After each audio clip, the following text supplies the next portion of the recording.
Bienvenidos. Estoy muy satisfecho de estar trabajando con ustedes en esta propuesta.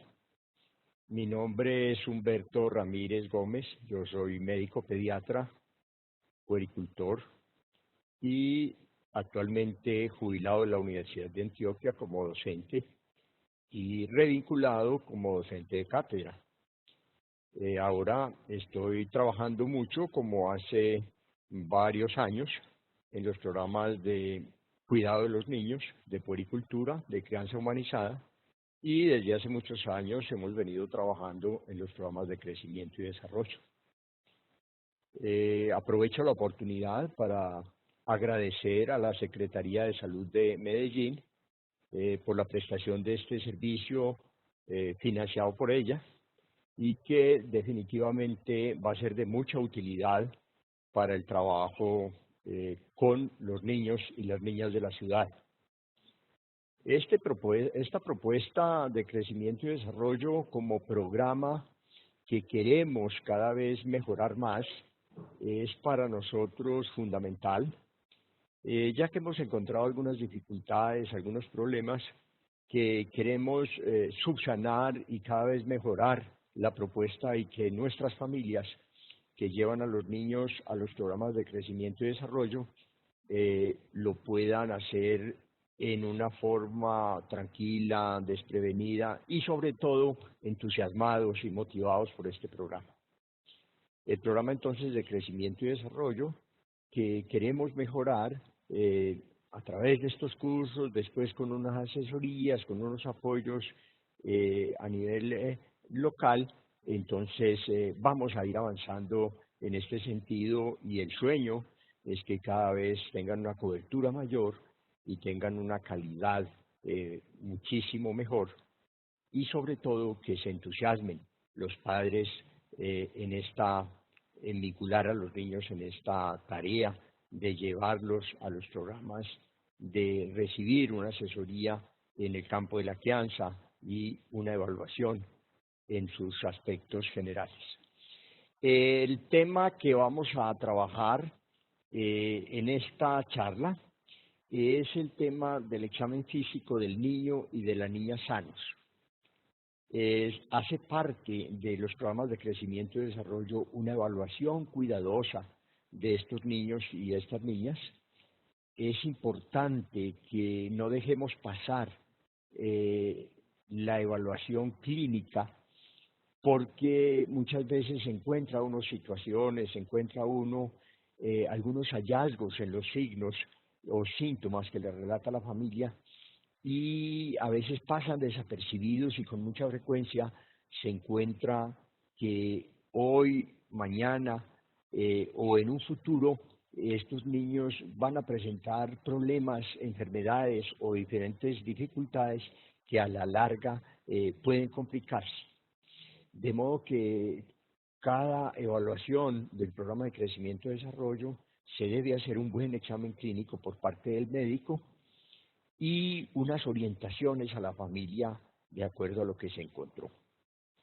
Eh, Habitualmente llamamos semiología al examen físico, es decir, los signos que se manifiestan en el ser humano, y a diferencia de la sintomatología que se verbaliza, los signos los encontramos en el examen, de modo que una historia clínica, como nos han enseñado en nuestras escuelas y facultades de medicina, debe hacer un buen interrogatorio y debe hacer un excelente examen físico, porque ahí parte el diagnóstico, y muchas veces los exámenes paraclínicos no son tan indispensables. Si bien es cierto, en algunos casos hay que pedirlos para corroborar un diagnóstico, muy buena parte del diagnóstico, algunos dicen que el 80%, se hace en un buen interrogatorio y un buen examen físico. Vamos entonces a mirar el trabajo de crecimiento y desarrollo. Empezamos indudablemente con el recién nacido, y en esto quiero enfatizar la importancia del examen del recién nacido en los siguientes minutos después de nacer. Y esto es fundamental porque de entrada tenemos un conocimiento de esta persona que inicia su vida extrauterina y que definitivamente es fundamental hacer un diagnóstico de la salud en ese periodo o la enfermedad o las dificultades que pueda presentar. Todos seguramente estamos familiarizados con el Apgar, que generalmente se hace al minuto, a los 5 minutos y a veces a los 10 minutos después de nacer, una vez el niño o la niña se ha estabilizado después de su nacimiento. Y recordemos que en el Apgar básicamente se evalúan 5 elementos. Lo que es el aspecto general del niño o de la niña, la coloración, hasta dónde tiene una coloración rosada, a veces un poco rubicunda, o por el contrario, se encuentra una persona pálida, eh, o histérica o con algún otro problema en las características de su piel. La motilidad sería otro componente. ¿Qué tipo de movimientos, qué tipo de actividades, qué posición asume el niño o la niña en ese momento? Generalmente es la posición que tenía en la vida intrauterina, generalmente flexionadas las extremidades superiores y las extremidades inferiores, es decir, lo que llamamos la posición fetal. También otro elemento fundamental es el pulso, que nosotros podemos palparlo, bien sea la carótida, la femoral, o si es posible también los pulsos periféricos en la muñeca, etcétera, o simplemente con la auscultación contar la frecuencia del pulso, que no vaya a estar en bradicardia o en taquicardia, sino que tenga una frecuencia del pulso normal. El otro elemento sería las características de la respiración, que sea una respiración tranquila, que no sea una respiración difícil, y todo esto lo vamos a catalogar como nos han enseñado en nuestras escuelas de medicina, en nuestras facultades de medicina, de enfermería, 0, cuando vemos que el problema es serio. Por ejemplo, el aspecto es intensamente pálido de la persona o cianótico del niño o niña que nace. 1, cuando está con acrocianosis, es decir, una cianosis en los labios, en las manos y en los pies, y cuando está rosadito serían 2. Entonces vamos a catalogar por el aspecto físico 0, si presenta la palidez o la cianosis intensa, 1, si presenta una cianosis parcial, la llamamos acrocianosis, o 2, si está rosadito y en buenas condiciones, con buen aspecto. Si vamos a observar la frecuencia del pulso, si vemos que tiene bradicardia severa o taquicardia severa, le ponemos 0. Si tiene leve bradicardia o taquicardia, le ponemos 1. Y 2, si tiene una frecuencia del pulso normal, que podría ser alrededor de unos 120, 130, 140 de frecuencia cardíaca. Otro aspecto entonces sería la respuesta a la sonda nasal. Cuando pasamos la sonda nasal, generalmente para aspirar al niño o a la niña recién nacido, vamos a encontrar que puede tener una muy buena respuesta de rechazo, de alejamiento o de inclusive intentar quitarse la sonda, o puede tener una respuesta parcial o ninguna respuesta. Si no presenta ninguna respuesta sería 0, si presenta una respuesta parcial sería 1, y si presenta un rechazo o un alejamiento franco sería 2. Si vamos a analizar también el aspecto del movimiento del niño o de la niña, si está flácido, quieto, sería 0, Si está con un movimiento parcial, discreto sería 1, o si está con buen movimiento, con buen llanto, podríamos catalogarlo como 2. Estos 5 elementos, el pulso, el aspecto general, el color, la respiración y la reacción a las ondas serían los 5 elementos para calcular el Apgar, simplemente para repasar estos aspectos que son bien importantes. Apgar que nos va a dar una idea de alguna dificultad o algún tratamiento que necesite el niño, bien sea aspirarlo mejor, bien sea oxígeno o bien sea cualquier otro tipo de terapia. En el examen físico del niño y de la niña recién nacidos en el hospital o en la institución de salud se debe hacer muy bien hecho y ojalá frente a los padres explicando cualquier tipo de actividad que se está haciendo, explicando cualquier característica que tenga ese niño o esa niña. En ese sentido, nosotros en la semiología, como nos han enseñado en nuestras escuelas de medicina, de enfermería, de salud en general, tenemos 4 grandes elementos para observar este ser humano, en este caso el recién nacido, que son la inspección, es decir, la observación general, que son la palpación, es decir, el tocar las diferentes partes del cuerpo, la percusión, es decir, percutir con nuestros dedos a ver qué tipo de sonido aparece, y la auscultación, que casi siempre es el que ejecutamos y muchas veces se nos olvidan los 3 anteriores. Es muy importante tener en cuenta que tanto la inspección como la palpación, como la percusión y la auscultación son básicos, los 4 elementos de la semiología, del examen físico, que se debe hacer a toda persona y en este caso al recién nacido. Una cosa es la observación general del niño o de la niña y otra cosa es la observación por cada una de las partes de su cuerpo. En ese sentido, tenemos estos elementos que son fundamentales, la observación general, es decir, cómo está el recién nacido, qué tipo de actividad tiene, si tiene un buen movimiento o no tiene un buen movimiento, si está rosado, aparentemente con muy buena oxigenación, o si por el contrario está cianótico, está de color morado, con acrocianosis en las extremidades o con una cianosis más generalizada, si está intensamente pálido o está ictérico. Todos estos elementos del aspecto general son muy importantes en cuanto a la coloración de la piel.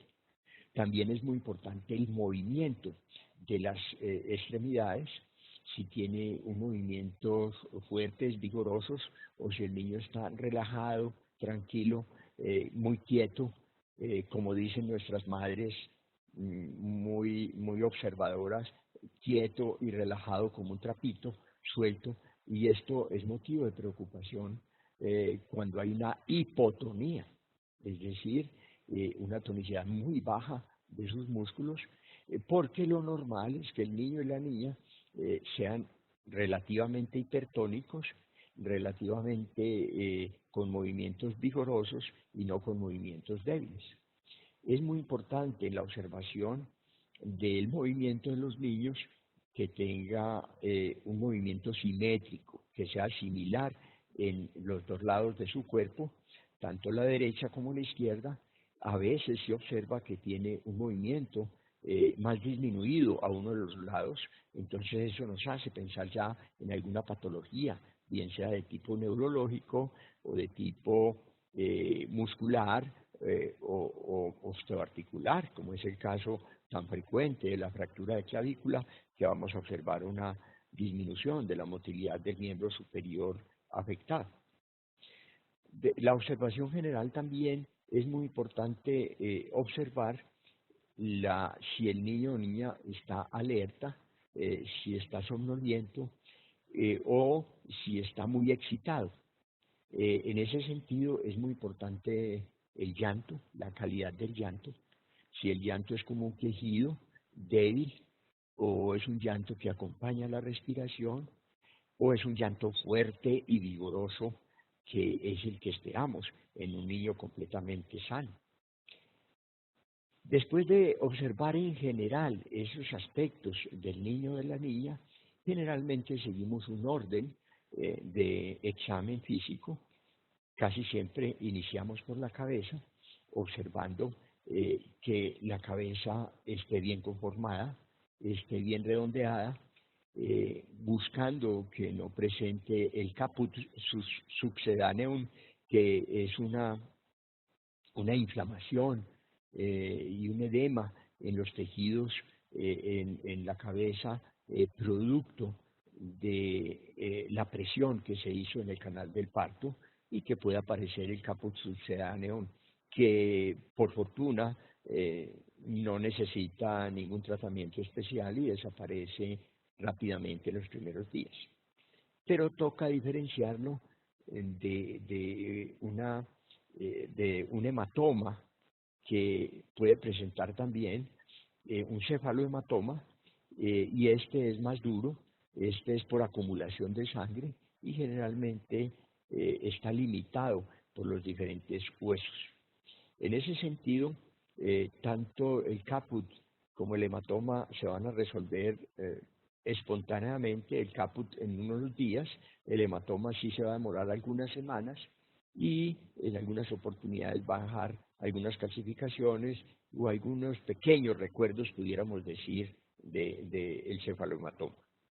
En la cabeza es muy importante también palpar cómo están las fontanelas, si la fontanela anterior y la fontanela posterior.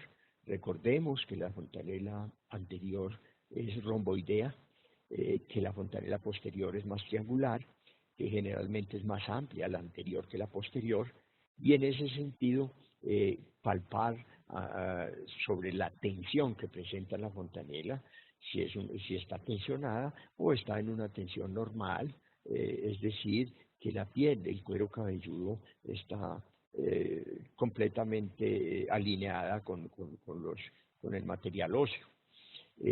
También tocar los huesos del cráneo, si hay cabalgamiento entre un hueso y otro, que es muy común cuando han sido partos un poco difíciles, que la cabeza tiene que acomodarse para pasar por el canal del parto, y a veces aparece unos huesos no muy bien formados, como delgados, que es lo que llamamos el craneotabes, que desde que no sea muy severo, generalmente no tiene mucha importancia aquí. Es importante observar también en el cuero cabelludo si presenta algunos hemangiomas, si presenta algunas otras lesiones, o si en la parte posterior del cráneo presenta alguna deformidad que nos haga pensar en algún problema neurológico. En la cara del niño vamos a observar varias cosas. Primero vamos a observar los ojos, si los está abriendo espontáneamente, si los cierra cuando le ponemos una luz sobre sus ojos, si presenta el reflejo rojo en la pupila, el ojo rojo, y esto nos da una idea de la transparencia de la córnea del cristalino. Es importante, si vemos alguna lesión blanquecina, pensar en la posibilidad de cataratas, etc. Los ojos, con mucha frecuencia vamos a encontrar que el niño o la niña presentan nistagmus. Esto en el periodo de recién nacido, es decir, en el primer mes de vida, se considera como normal, como parte normal de la evolución del niño o de la niña. En los ojos también es importante observar las características de los párpados, observar el que los abra y los cierre, y para esto podemos sostener el niño o la niña y moverlo hacia un lado y a otro, lo que aparece que abre y cierra los ojos, lo que llamamos el síndrome de la muñeca dormidora. Esta observación de los ojos entonces es muy importante. Después pasamos a la nariz, observamos la permeabilidad de las fosas nasales, las características de la nariz, el paso del aire por ambas fosas nasales. En la boca observar también las características de los labios, abrir la boca y observar cómo está la cavidad oral, cómo están las encías, qué características presenta la lengua, etc. Los oídos, es importantísimo las características del pabellón auricular, si presenta fístulas preauriculares o agujeros preauriculares que se relacionan con frecuencia con algunas malformaciones, si presenta deformidad en alguno de los pabellones auriculares. Esto con mucha frecuencia se relaciona con malformaciones renales, de modo que hay que observar muy bien a este niño o niña que presenta malformaciones en los pabellones auriculares. Es importante observar hasta dónde el niño está escuchando bien o no, y eso generalmente lo hacemos con una palmada, quedamos en el aire y el niño reacciona y generalmente salta, cierra los ojos fuertemente o presenta el moro completo, como vamos a hablar ahora. El cuello generalmente es un cuello corto, el recién nacido tiene un cuello corto, pero que es importante observar que no vaya a tener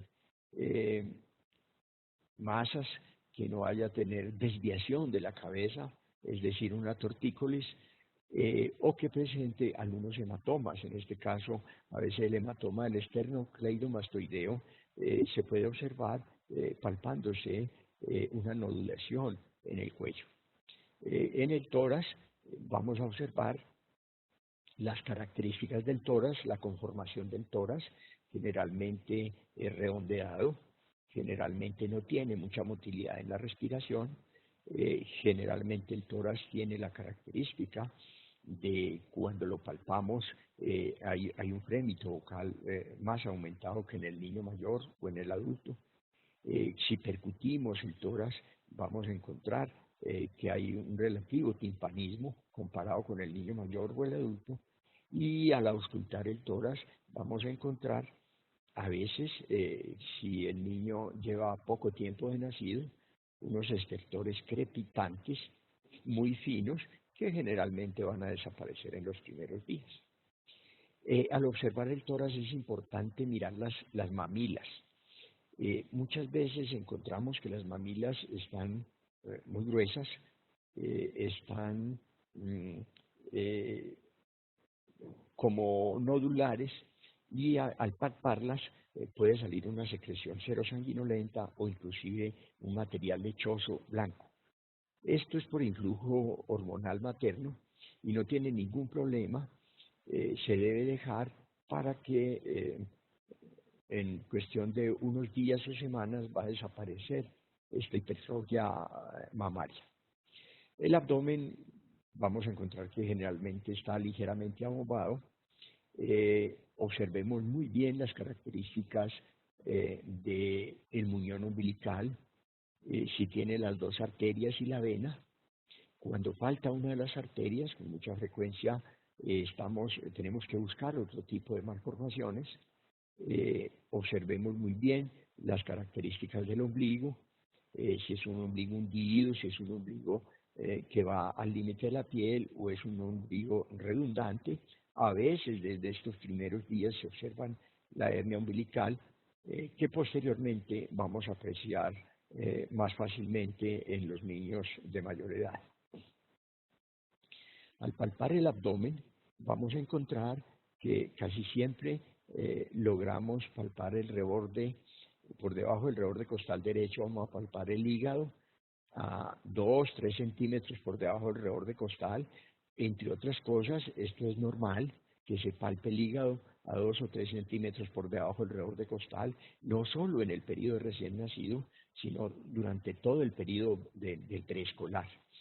De modo que esto es una variación normal en la niñez. En el adulto, cuando le palpa uno el abdomen, no va a palpar el hígado, pero en el niño pequeño, en la primera infancia, entonces se va a palpar perfectamente el hígado a 2 o 3 centímetros por debajo del reborde costal.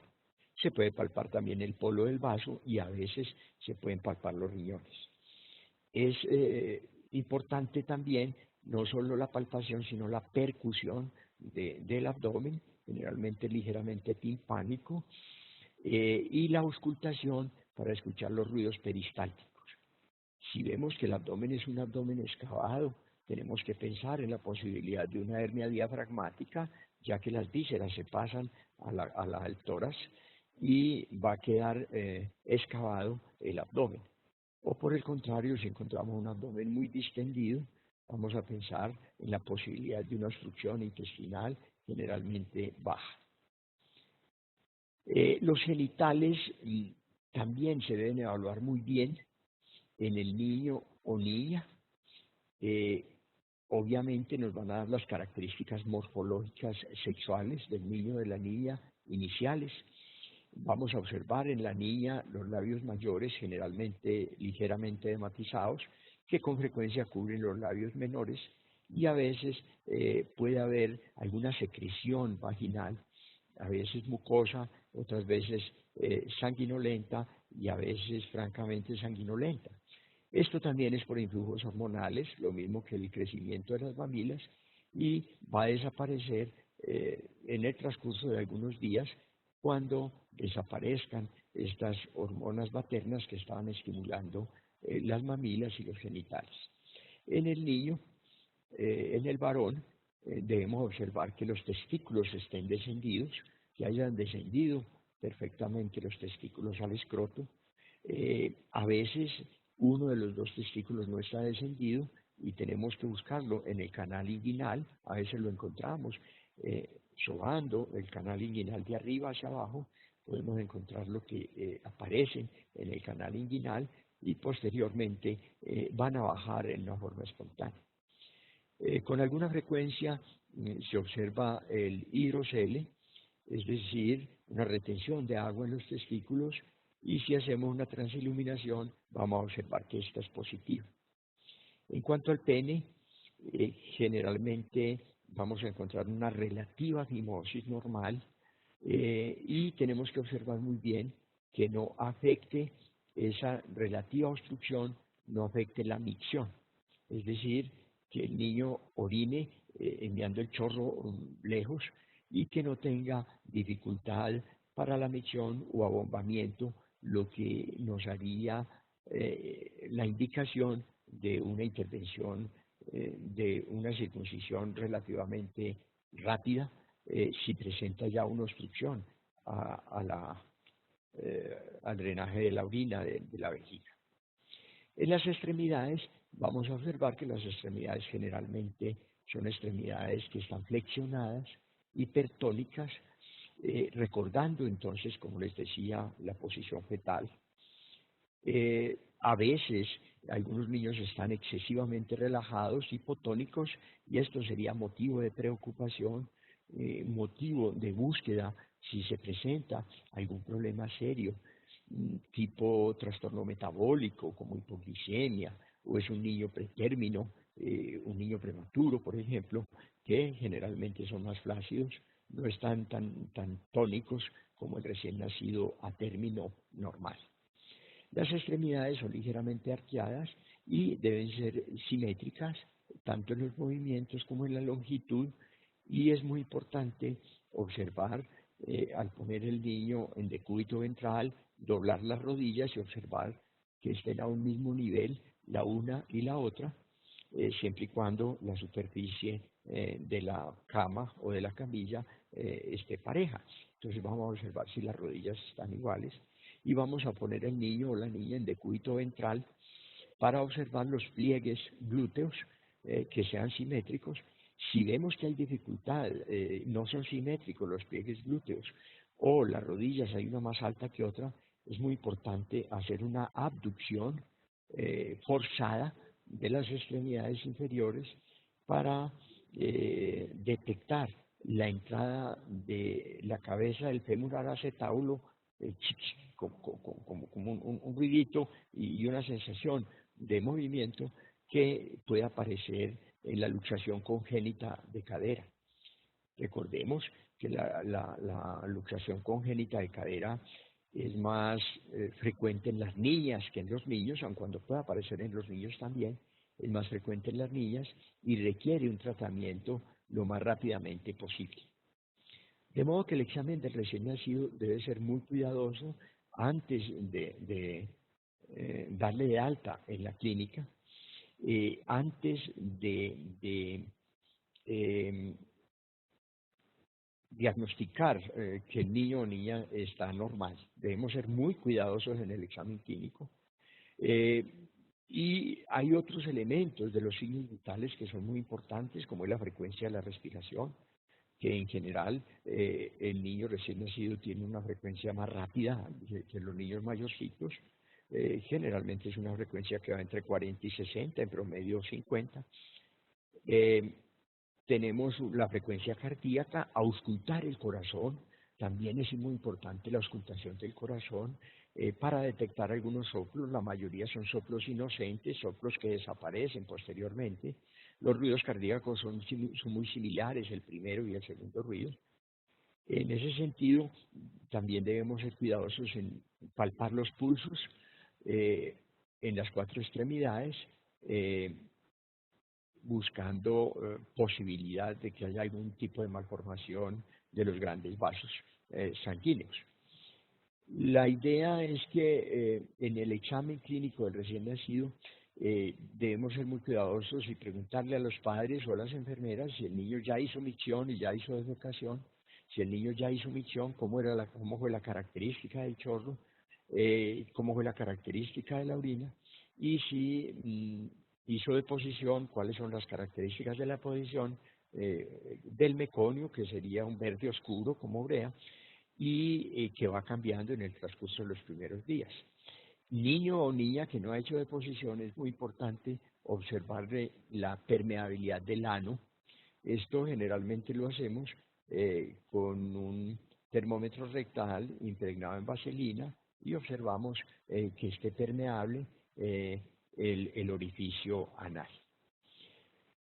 En el recién nacido es muy importante saber eh, y hacer la evaluación neurológica en general en cuanto al estado de conciencia, en cuanto a la movilidad, en cuanto a la sensibilidad y por supuesto también en cuanto a los llamados reflejos del recién nacido, los llamados reflejos arcaicos. Tal vez el más llamativo de ellos, el más conocido, es el reflejo de Moro, es decir, que al coger el niño o la niña y levantarlo y soltarlo un poco bruscamente, va a levantar y va a abrir y a cerrar los brazos y las piernas en forma simétrica. Este reflejo de Moro es muy importante para saber el buen funcionamiento del sistema nervioso en general. Y hay otros reflejos que también son importantes en el recién nacido, como ese reflejo de búsqueda, que muchas veces la madre o el padre, la familia no lo conoce y a veces puede llevar a confusión en la lactancia, porque al sobarle la mejilla el niño va a voltear a chupar y a veces porque no conocen este reflejo la mamá carga al niño y trata de voltearlo con la mano y el niño se voltea para el lado de la mano justamente por el reflejo de búsqueda. De modo que esto es muy importante para una lactancia materna exitosa inicial, dejar que el niño toque con su mejilla el, la mama, el pezón, y que automáticamente por el reflejo de búsqueda busque la mama y succión. Tenemos entonces otro reflejo que es el reflejo de succión, y eso lo probamos simplemente introduciendo un dedo limpio o enguantado en la cavidad vocal y el niño inmediatamente va a succionar. Vamos a ensayar a ver si esa succión es fuerte, si esa succión es adecuada o inadecuada, si es una succión débil o no presenta succión. Ya sería un motivo de observación más cuidadosa y de manejo más cuidadoso de ese niño o niña. Tenemos entonces que llevamos tres reflejos del recién nacido el moro, reflejo de búsqueda, reflejo de succión. Tenemos otro reflejo que es el reflejo de prensión, es decir, al poner el dedo meñique nuestro en la palma de la mano del niño o de la niña recién nacido, lo va a presionar, es el reflejo de presión palmar y vamos a tener una situación similar al poner el dedo pulgar nuestro en la planta del pie, vamos a encontrar que agarra el dedo con los deditos del pie. Estos son la prensión palmar y la prensión plantar. Otro de los reflejos del recién nacido es el reflejo de el alpinista. Al ponerlo sobre el borde de una superficie, él va a subir el pie a la mesa, y este es el llamado reflejo del alpinista. Lo vamos a observar cómo moviliza una extremidad y cómo moviliza la otra extremidad. Eh, el reflejo del enderezamiento del dorso, al coger el niño sobre nuestra mano en posición ventral, vamos a sobar por toda la línea media, por toda la columna vertebral, y vamos a encontrar un enderezamiento del dorso. Y si sobamos a uno de los lados, vamos a encontrar el llamado reflejo de Landau, es decir, que voltea las nalgas para el lado donde se sobe el derecho o el izquierdo. Esto nos están dando todos una idea en general del funcionamiento del sistema nervioso. El reflejo de la zancada, que a veces es muy llamativo por parte de los padres, y les gusta mucho a las madres y a los padres observarlo, cogiendo el niño de las axilas, tirándolo un poco hacia adelante, poniéndole la punta de los pies en la mesa de examen, va a intentar dar el paso, que es lo que llamamos el reflejo de la zancada. Y finalmente, otro reflejo que es muy importante es el Babinski, que recuerden que en el niño cierra los dedos, en cambio en el adulto, con algún problema especial, hiperextensiona los dedos. Lo normal, lo esperado, es que en el niño haya una flexión de los 5 dedos del pie. Quiero insistir en que el recién nacido nace con un buen desarrollo de los órganos de los sentidos, tiene una aceptable visión, no olvidar nunca observar bien las pupilas, si hay respuesta o no respuesta a la luz, si presenta el reflejo rojo luminoso, es decir, que nos está hablando de la transparencia de córnea y cristalino. Los niños ven y ven aceptablemente. Lo que pasa es que no tienen una agudeza visual muy desarrollada en el periodo de recién nacido, pero tienen una buena motilidad ocular. Esto les decía ahora del nistagmus, que es normal en el periodo de recién nacido, y en estos primeros 4 a 6 meses de vida extrauterina es normal que presenten un estrabismo convergente, a veces del lado derecho, a veces del lado izquierdo, o sea, convergente alternante. Es normal en los primeros 4 a 6 meses de vida extrauterina, de modo que no nos preocupemos si presenta un estrabismo de esas características, convergente, alternante, en los primeros 4 a 6 meses de vida extrauterina. Si el estrabismo es divergente, o si el estrabismo hay un ojo torcido y el otro está derecho, siempre será motivo de preocupación, siempre será, esto sí será francamente patológico. De modo que es muy importante en los órganos de los sentidos observar muy bien los ojos. Los oídos, el que el niño tenga un normal pabellón auricular, que tenga un conducto auditivo normal, y a veces es difícil observar el tímpano porque hay un ligero edema muchas veces en el recién nacido, pero posteriormente lo vamos a observar mejor, observar las características del tímpano y observar, como les decía anteriormente, el que no presente apéndices preauriculares o fosas preauriculares que se relacionan con mucha frecuencia con malformaciones renales. El niño oye bien desde que nace, y como comentábamos, con una palmada que damos al aire, vamos a tener una respuesta, bien sea el moro parcial o completo, o bien sea un parpadeo más o menos intenso.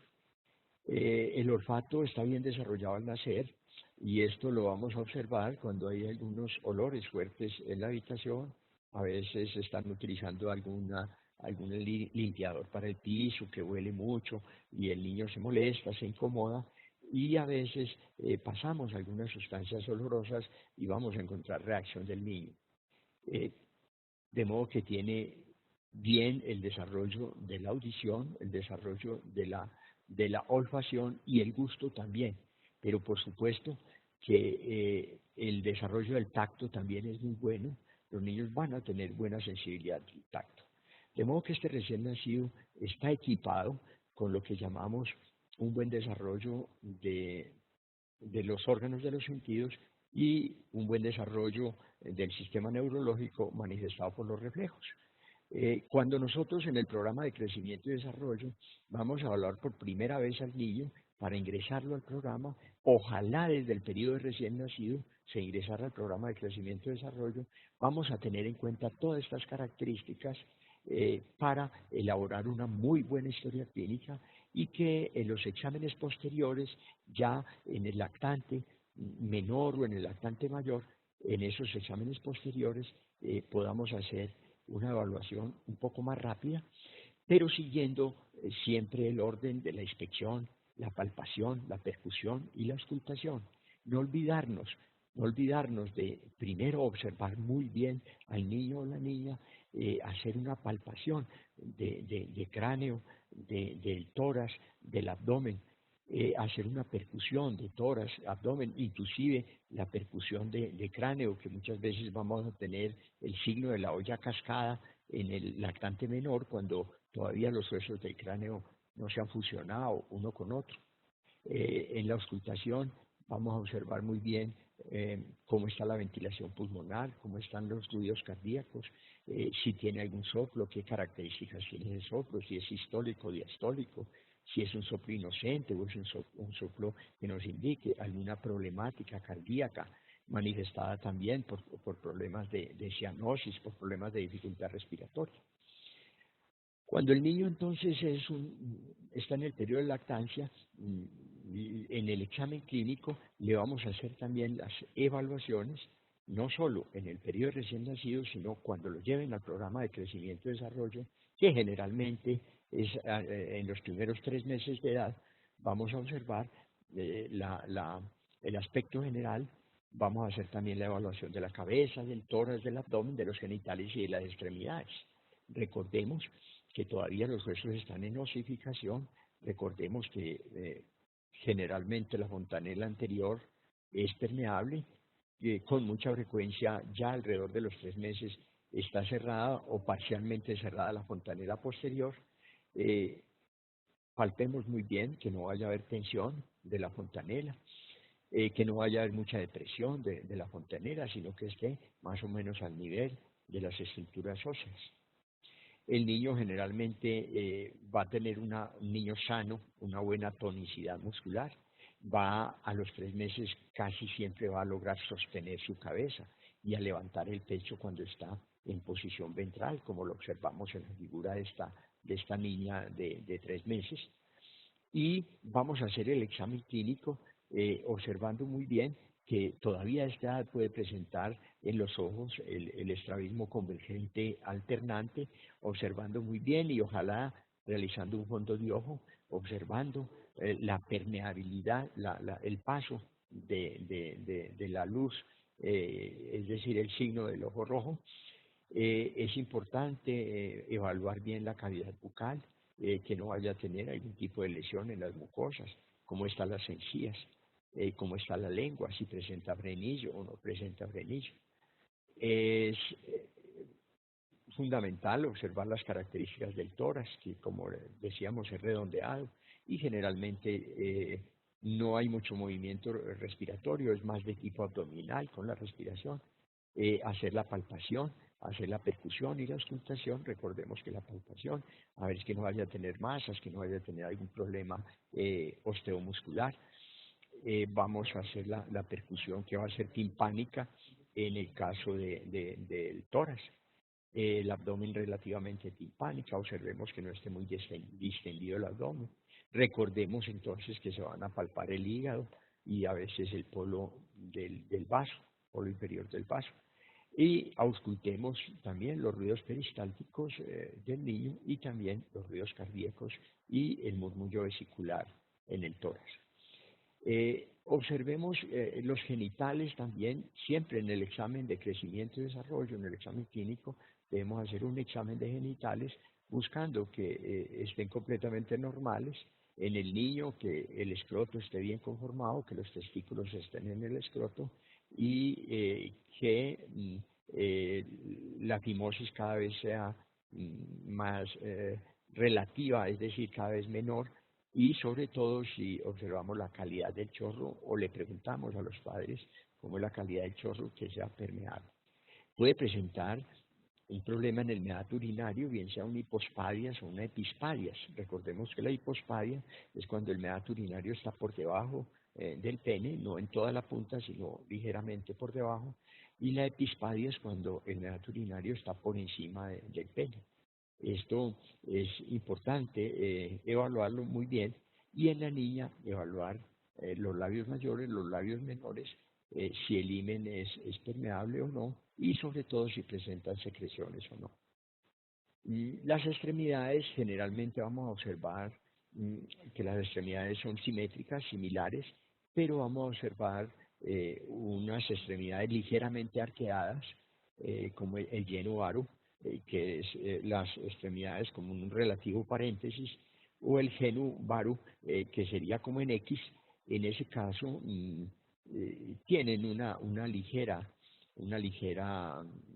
eh, curvatura que casi siempre pasa sin ningún problema como parte de la evaluación normal en este periodo.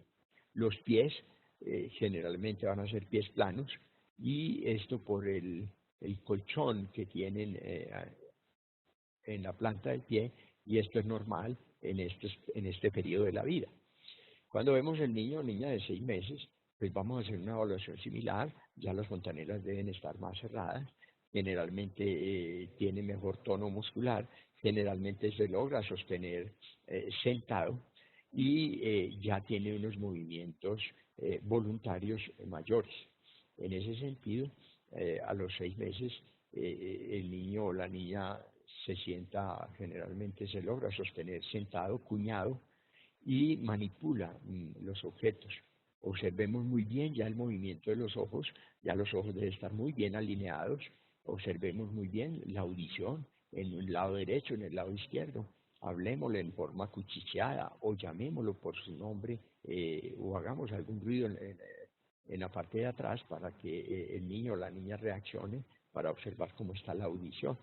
Ya debe tener algunos sonidos guturales, y en el examen clínico debemos ser muy cuidadosos en realizar la inspección, palpación, percusión y auscultación, y seguir el mismo orden que tenemos en cada uno de los exámenes semiológicos: la mirada general, la cabeza, el tórax, el abdomen, los genitales y las extremidades, en todas las evaluaciones que hagamos en los programas de crecimiento y desarrollo.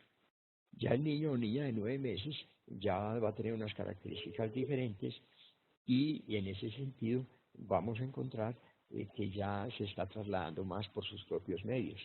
Recordemos un detalle, que ya la proporción de la cabeza con relación al cuerpo, que en este caso, y me voy a devolver, me perdonan, me voy a devolver un poco para mirar el recién nacido. La cabeza del recién nacido es relativamente grande para el cuerpo, es relativamente grande para el cuerpo. Se calcula que de toda la longitud de este niño o niña recién nacido, una cuarta parte de la longitud corresponde a la cabeza, a diferencia del adulto, donde solo un octavo de la longitud corresponde a la cabeza.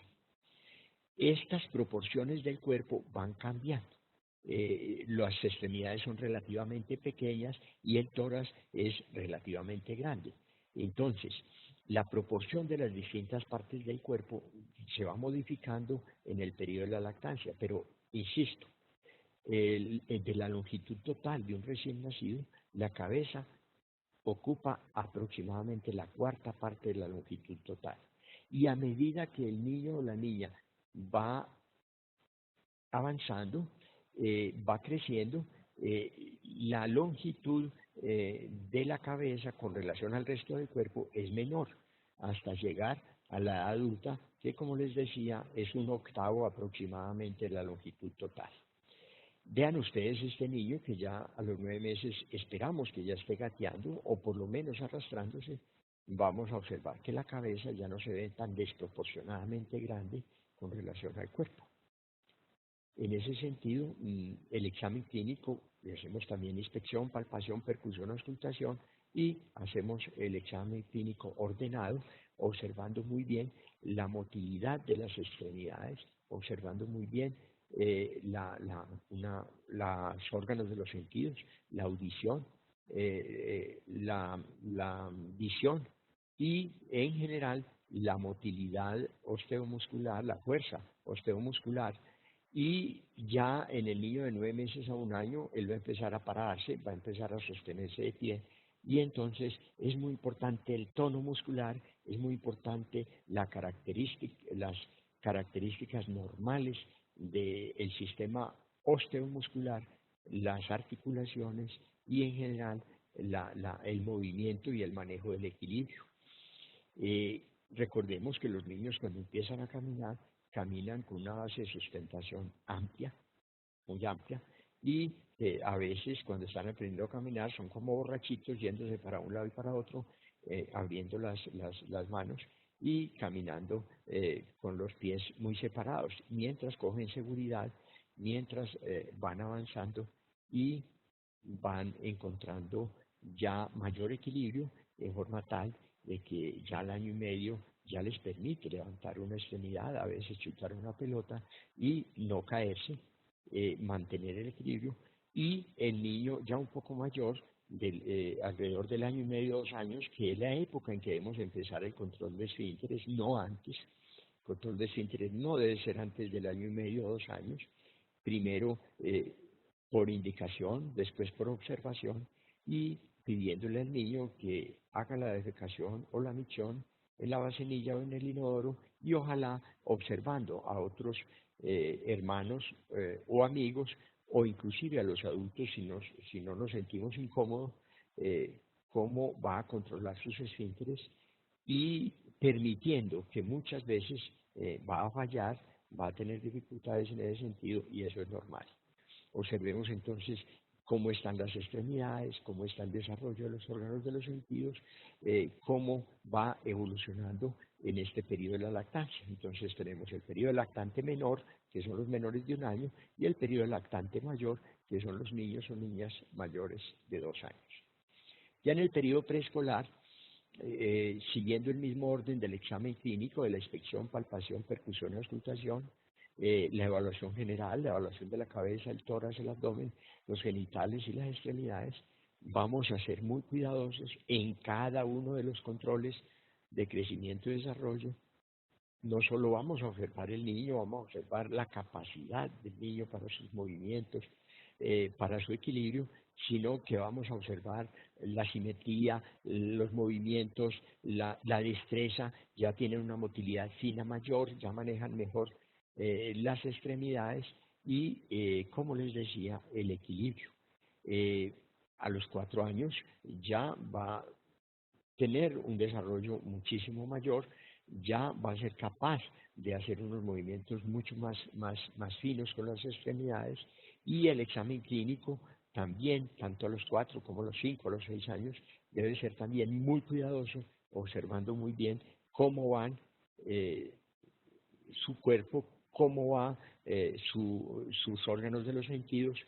Y en esto vamos a hacer otra charla y otra presentación sobre cómo evaluar la agudeza visual en el niño en el periodo de la primera infancia, cómo evaluar la agudeza auditiva en el niño, en la niña en la primera infancia, que eso otro de nuestros compañeros va a hacer esa presentación.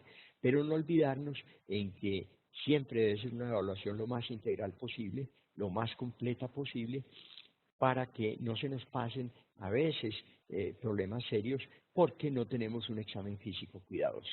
Siempre en los controles de crecimiento y desarrollo debemos hacer esa evaluación muy cuidadosa. Eso era más o menos lo que tenía para decirles ¿Tienen ustedes disponible algún material que les enviamos vía correo electrónico? Y también disponen en el manual de crecimiento y desarrollo, en la última parte vamos a trabajar lo que es el examen clínico, edad por edad, periodo por periodo, pero insisto en que no lo debemos dejar pasar desapercibido este examen cuidadoso, este examen semiológico del niño, de la niña en crecimiento y desarrollo, o a veces sin quitarle la ropa, siempre debe ser con el niño desnudo, siempre debe ser con una empatía con el niño o la niña. En el niño pequeño a veces tenemos que hacer parte del examen la madre o el padre cargándolo.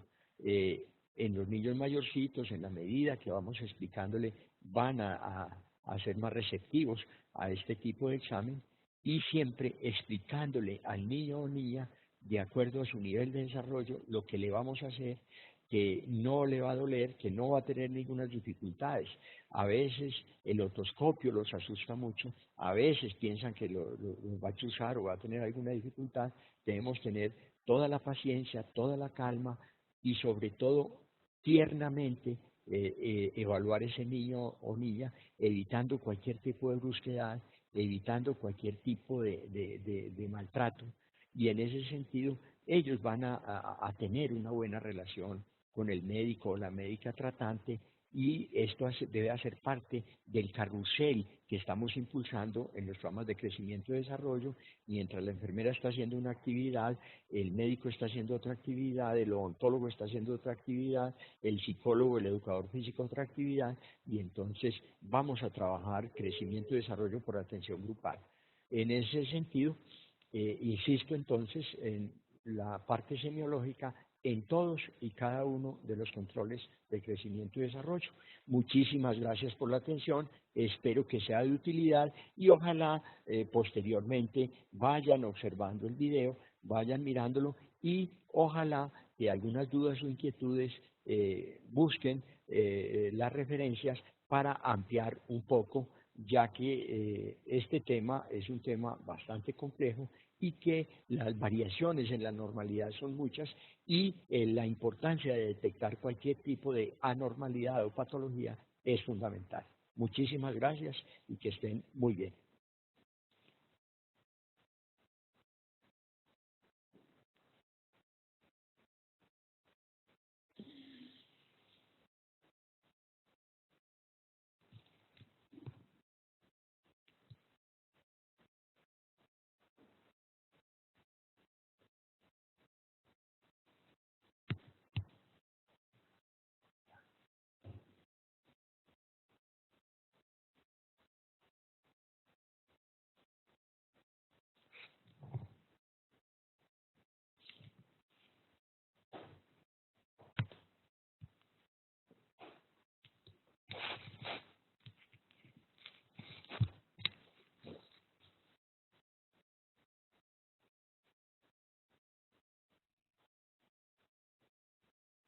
Como que tuvo mucha demanda, pues, el curso. Qué bueno, qué bueno.